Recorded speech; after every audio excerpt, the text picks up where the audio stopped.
আসসালামু আলাইকুম। স্বাগত জানাই। আমি মোয়াজ্জেমউদ্দিন সেন্টু।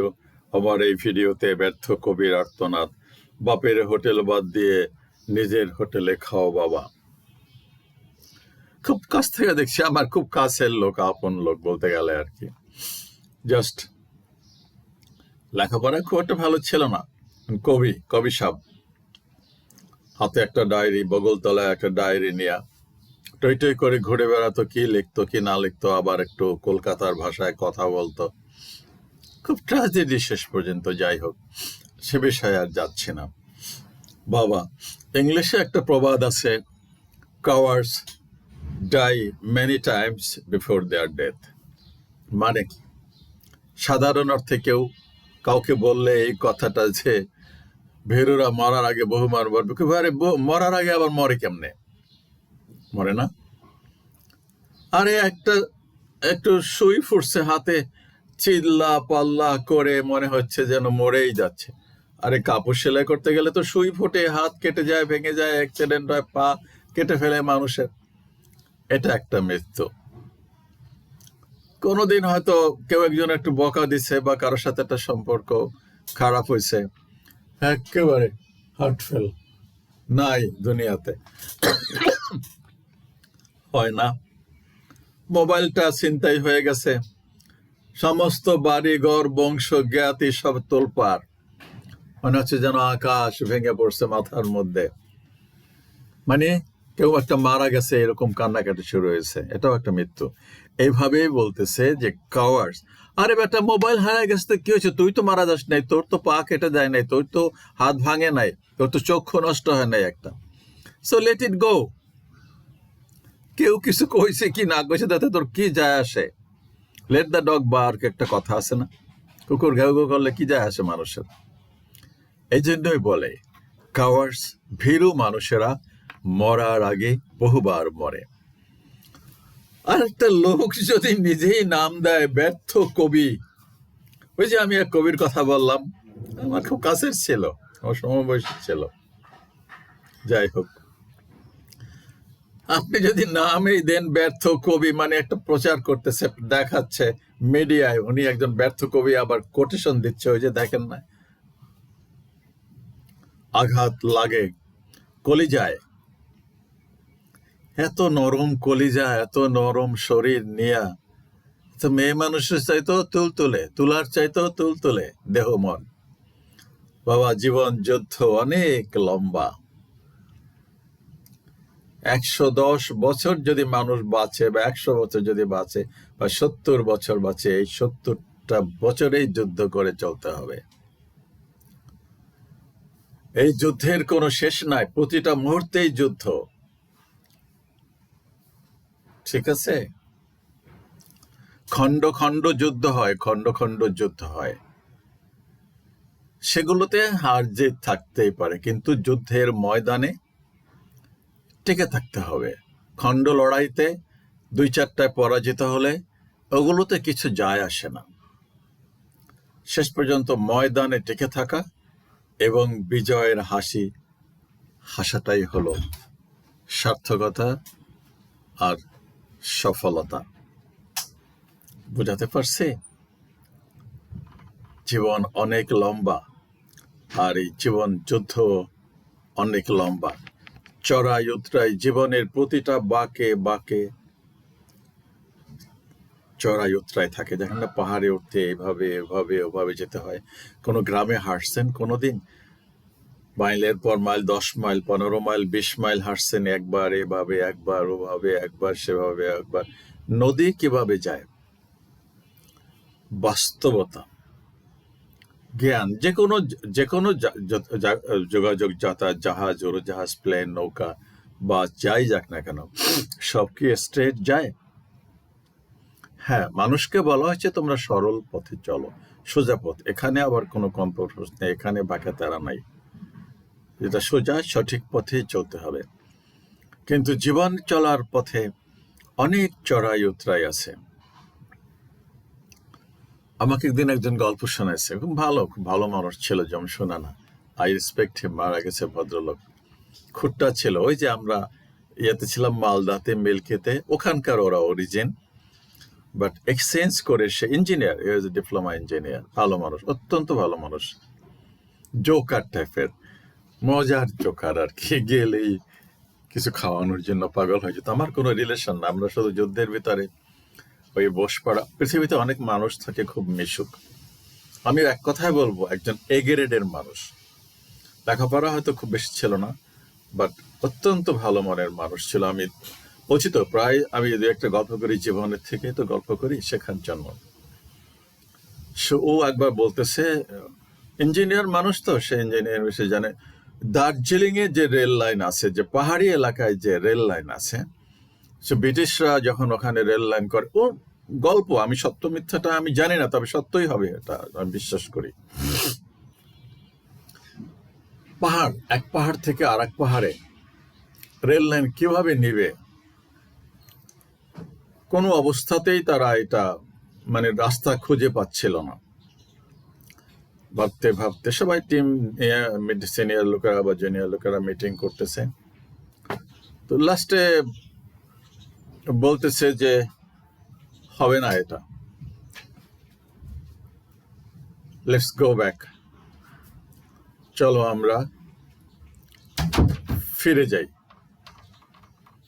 এই গো ব্যাক কথাটা বলাতে ওই যে ইঞ্জিনিয়ার ছিল, চিফ ইঞ্জিনিয়ার, তার মাথার মধ্যে স্ট্রাইক করছে যে ওইখানে গিয়া ট্রেনটা আবার ব্যাকে আসবে, ব্যাকে গিয়া আবার আরেকটা জায়গা দিয়া, মানে গতিটা পরিবর্তন করে, ওরকম সৃষ্ট পাহাড় আছে ওরকম যাওয়া যাবে, এবং সেইভাবেই সেই রাস্তাটা করা হয়েছে, সেই রেল পথটা করা হয়েছে। আসলে মানুষের জীবনে যে কখন পরিবর্তন আসে, কখন হঠাৎ, সবসময় তো সব চিন্তা খেয়ালে আসে না। এই ভদ্রলোকেই আমার হাতে একটা কই মাছের কাঁটা বেঁধে গেছিল, রান্না করে খেতাম। কই মাছ আমার খুব ফেভারিট খাবার, রাজশাহীতে সব জায়গায় কই মাছ পাওয়া যেত তখন, পাকিস্তান হলে। এই কাঁটাটা মাছ কোটার সময় পিঠের কাঁটাটা, বড় কাঁটাটাই ভেঙে রয়ে গেছে। এখন এটা তো, আর আমি তো আর কাইটা বার করতে পারি না। বুঝতেছি যে একটা পাইকে উঠছে, কি করব, ছাত্র মানুষ, তখন সেকেন্ড ইয়ার না থার্ড ইয়ারে পড়ে, হসপিটালে তো চেনা চেনা নাই, অতটুকু বুদ্ধিও হয় নাই যে আমার ইউএন ক্লিনিকে দেখাই বা ডাক্তারখানা যাই, ব্যথা বেশ ফুলে উঠছে, আঙ্গুলটা ফোলা। তো ওকে একদিন দেখালাম, কি করছে জানেন, সাথে সাথে সে তার অফিস, সে ছিল ওই যে ওয়াটার ডেভেলপমেন্ট বোর্ডের চাকরি করতো আর কি, রাজশাহীতে রেল স্টেশনের পাশেই একদম অফিস, বড় অফিস, অনেক বড় অফিস। বলছি তো, এক কথায় ভালো মানুষ ছিল। ওর দুইটা বন্ধু ছিল ডাক্তার, রাজশাহী মেডিকেলের ডাক্তার, ডাক্তারি পাস টাস করে তারা তো ইন্টার্ন করতেছে বা প্র্যাকটিসও করতেছে, ওর নাম আমার মনে নাই। এই দুইটাও ছিল আর একটা জুয়েল। ভালো মানুষের বন্ধু ভালো মানুষই হয়। নিয়ে গেছে একদম ওটিতে নিয়ে, আমাকে ওইখানে লোকাল অ্যানেস্থেসিয়া দিয়া এটা কাইটা আমার চোখের সামনে একটা কাটা বের করে দিল। এরকমই হয় আসলে, বন্ধু মানুষ, শুভাকাঙ্ক্ষী হলে এমনই হওয়া উচিত। যাই হোক, যেটা বলতে আনছিলাম, এই যে ভিডিওটা যিনি লিখেছেন তিনি একজন ব্যর্থ কবি। একটা মানুষের মনে যদি থাকে যে সে ব্যর্থ এবং সে সেটা মিডিয়ায় বলে বেড়ায়, সে স্ট্যাটাস দেয়, ডেইলি লেখে এখানে তাকে কি আঘাত দিছে, সে আঘাত তার কোমলে, হৃদয়ে গিয়া লাগে, শরীরে যতটা না লাগে কোমরে ওরা। আরে বেটা, আঘাত তো আসবেই। এই যে ঘাত প্রতিঘাত, 170, 80, 90 বছর পথ চলা, এই যে জীবন যুদ্ধ, বলছি তো খণ্ড খণ্ড লড়াই হবে। সেই লড়াইতে তো সব জিতবি না, তোর তো একদম মৃত্যুর মুখ থেকে ফিরে আসবে। ওই জন্যই বলছি, নবী মুহাম্মদ সাল্লাল্লাহু সাল্লাম 87-88টা যুদ্ধের ওনাকে নেতৃত্ব দিতে হয়েছে অথবা মোকাবেলা করতে হয়েছে, কিন্তু আগে ইসলাম অস্ত্র ধরে নাই। এখন যেমন সারা পৃথিবীতে তারা মানুষকে, নিরপরাধ মানুষকে মারতেছে, এই যে রেড ক্রসের যত নিয়ম কানুন, আন্তর্জাতিক যত নিয়ম কানুন, এগুলো ইসলাম তৈরি করেছে। সারা পৃথিবীতে মুসলমানদের বিরুদ্ধে মিথ্যা কথা বলা হচ্ছে। কোনো মুসলমান মিথ্যা কথা বলে না, সে মুসলমান না। কোনো মুসলমান ওয়াদা ভঙ্গ করে না, সে মুসলমান না। কোনো মুসলমান আমানতের খেয়ানত করে না, সে মুসলমান না। তোমরা যাই বলো না কেন, সে মুসলমান না। মুখে দাবি করতে পারে, তার লেবাস থাকতে পারে, সে ওয়াজ করতে পারে, বড় বড় বয়ান দিতে পারে, সে কোরআন হাদিস জানতে পারে, but he is not a Muslim. কিন্তু আজকের বিষয় হয়েছে এই মুসলমানগুলোই তো সব নাখারিজ। আমি তো বলছি তো 57টা মুসলমান দেশ, সবগুলোই তো হিজড়া, নপুংসক, অসভ্য, অভদ্র, ইতর, মুনাফিক সব। আর না হয় মুসলমানদের তো কারোর কাছে মাথা নত করার, পাছা চুমানোর কথা ছিল না। কেন বললাম এই প্রসঙ্গের কথাগুলো? বললাম যে ওয়াদা ভঙ্গ, নবী মুহাম্মদ সাল্লাল্লাহু আলাইহি সাল্লামের জীবনী পড়ে দেখো, কতবার কত তাকে তো সে ওনাকে নিজের মাতৃভূমি ছেড়ে 400 মাইল দূরে যেতে হয়েছে। কি নির্যাতনটা না ওনাকে করেছে! ওনাকে তো মারার জন্য কত রকম চেষ্টা করা হয়েছে, হত্যা করার জন্য। কিন্তু রাখে আল্লাহ, মারে কে? তো মারতে পারে নাই তো। উনি কি গাবড়ে গেছেন? উনি কি আত্মসমর্পণ করেছেন? উনি কি হাহুতাশ করেছেন? কারো বিরুদ্ধে অভিযোগ তুলেছেন? আল্লাহর কাছে ফরিয়াদ করেছেন? রক্তাক্ত করে দিছে। উনি যেখানে ছোটবেলায় ছিলেন সেই জায়গাতে গেছেন, যে এখানে ছিলাম ছোটবেলায়, মানুষ হয়েছি, বড় হয়েছি। ওই যে বিবি সুমাইয়াই তো ওনাকে, যে ওনার যে পালক মাতা আর কি, বিবি নাম সবসময় মনে আছে না, যাই হোক, সেখানে তো উনি গেছিলেন, কিন্তু ওনাকে তো রক্তাক্ত করা হয়েছে। উনি ভাবছিলেন যে আমার এখানে, আমি ছোটবেলায় মানুষ হয়েছি, এরা আমার প্রতি একটু দুর্বল হবে। কিন্তু উনি তো অভিশাপ দেন নাই। ওনাকে বলা হয়েছে, জিবরাইল এসে তুমি বলো, আপনি বলেন পাহাড় দিয়ে চেপে এগুলোকে মেরে ফেলি, পিষে ফেলি। বলছে না, এদেরকে আল্লাহ তাআলা হেদায়েত দেন। কোথাও কখনোই উনি মানুষের বিরুদ্ধে অভিযোগ তুলেন নাই, অভিশাপ দেন নাই। আমি বলছি, পরে দেখবেন, দি মেসেজ সিনেমাটা দেখবেন, অ্যাটলিস্ট কি করবেন, জীবনে কিছু শেখা উচিত। কোথা থেকে শেখে মানুষে? আমরা কি মায়ের পেট থেকে বুদ্ধি জ্ঞান নিয়ে জন্মাইছি? কেউ জন্মায়, কেউ সার্টিফিকেট নিয়ে জন্মায়। তো শিখতে হবে, ওই জন্য দিচ্ছি এটা। দ্বিতীয়ত, ওখানে কি দিছি, আয়াতুল্লাহ খামেনির কথাই চিন্তা করেন। আজকে ইরান দস্তুর মতো ইরানের পিছনে এখন অনুরোধ করতেছে চুক্তিতে আসার জন্য। ইরান বলছে না, কোনো অন্যায় চুক্তি আমরা মেনে নেব না। খামেনি বা ইরানের লোকেরা আত্মসমর্পণ করছে। ওরা তো রাস্তায় নেমে মিছিল করতেছে যখন বোমাবাজি হচ্ছে, আর ইসরায়েলের ওরা আত্মগোপনে চলে যাচ্ছে। এই যে হোয়াইট হাউসে তো না, পাশে হোটেলে যে অনুষ্ঠানটা করলো সাংবাদিকদের, খুব ভালো খাবার দাবার দিয়েছিলাম। কি হয়েছে সেখানে?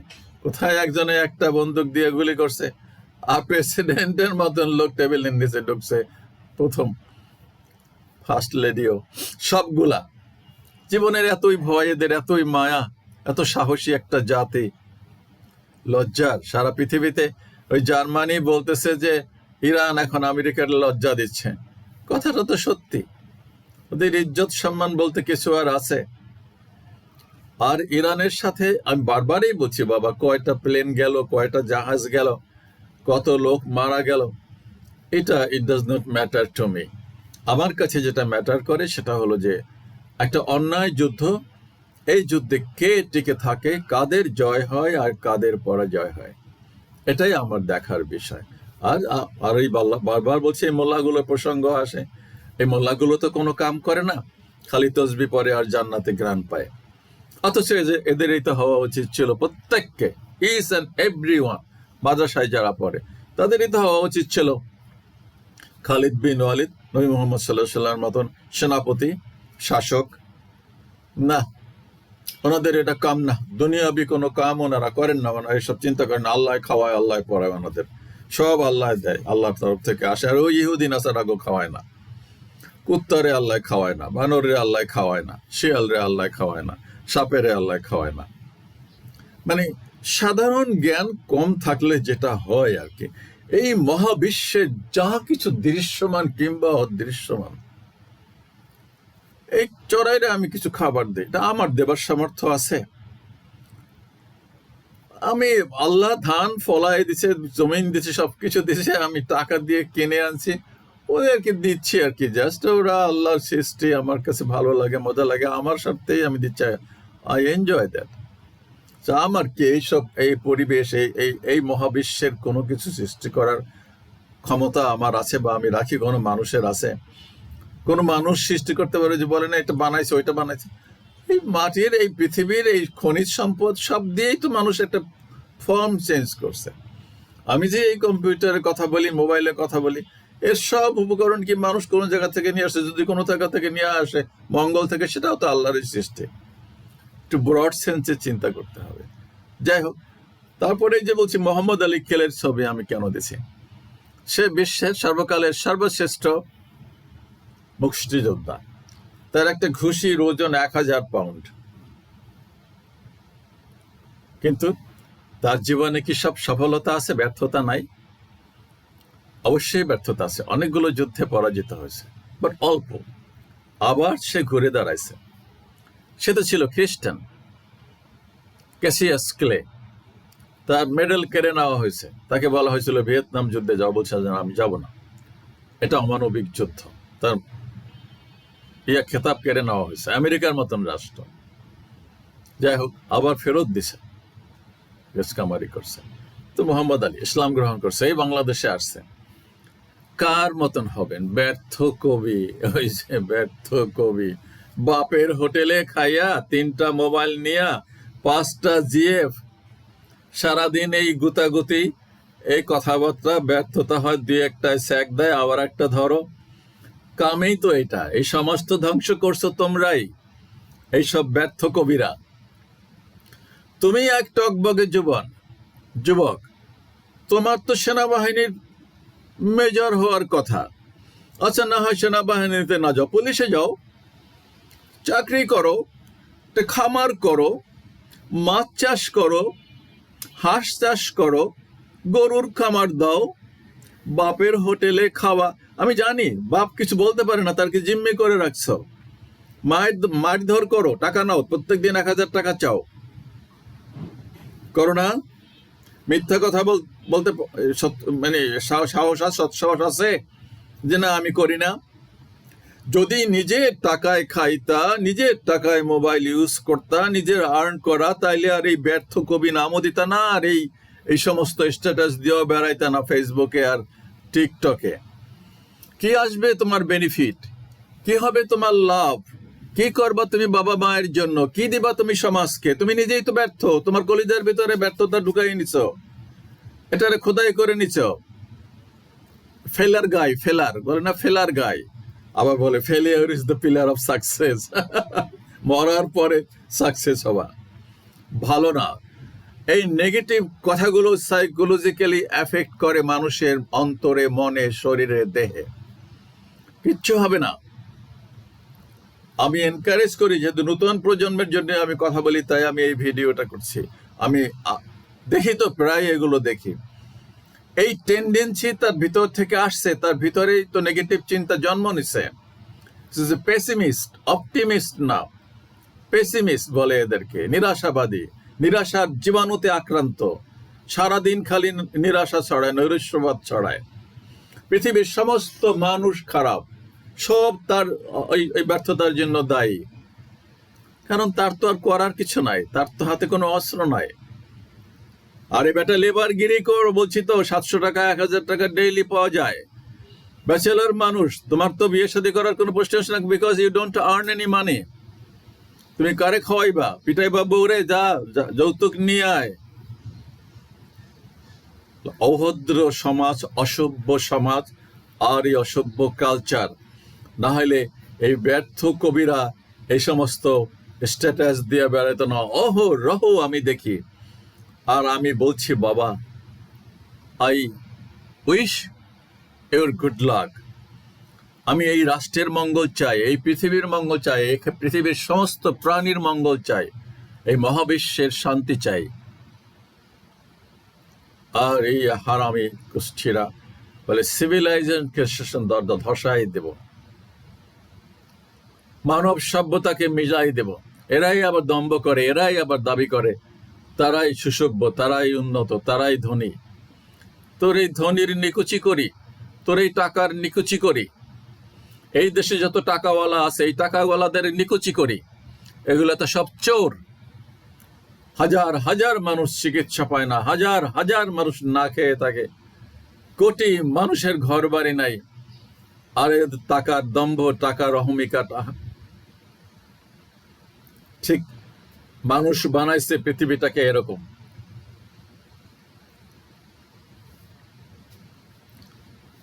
বুঝছেন?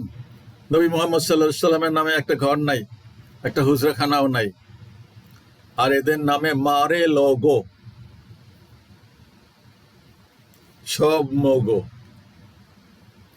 বাবা, এই সমস্ত নাম যারা দিয়ে, যারা এই সমস্ত কবিতা বা ছন্দ লেখে, এই সমস্ত পোস্ট দেয়, এরা হলো নৈরাশ্যবাদের ওই জার্মে আক্রান্ত, জীবাণুতে আক্রান্ত, হতাশার জীবাণুতে আক্রান্ত। এদের পাশে বসলেও সংক্রমিত হবেন। সুতরাং এদের থেকে 60 মাইল দূরে থাকবেন। আপনি বলবেন যে এদের ভালো হবে কিভাবে?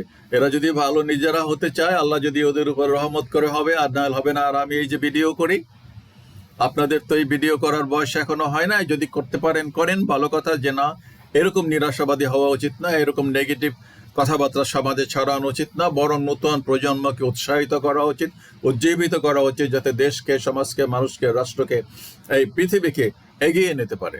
এরা তো এক একটা বুলেট। বাপের হোটেলে খেয়ে, বাপ তো জিম্মি, মা তো জিম্মি, পরিবার তো জিম্মি, আছে না এরকম? বাপ মাইরে ফেলাই দেয়, পুলিশে দেয়, আছে না এরকম? বহু আছে, বহু ঘটনা ঘটতেছে ইদানিং। কি করবে? অসহ্য, অসহনীয়, ভালো না।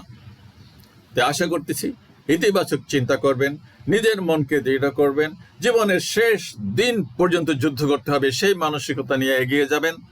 বহু খণ্ড যুদ্ধে পরাজিত যাবেন, আসমান থেকে, হিমালয় থেকে নিচে পড়বেন গড়াইয়া, মারা যাবেন না, হাত পা ভাঙবে, 6 মাস পরে ঠিক হয়ে যাবে, আবার চেষ্টা করবেন।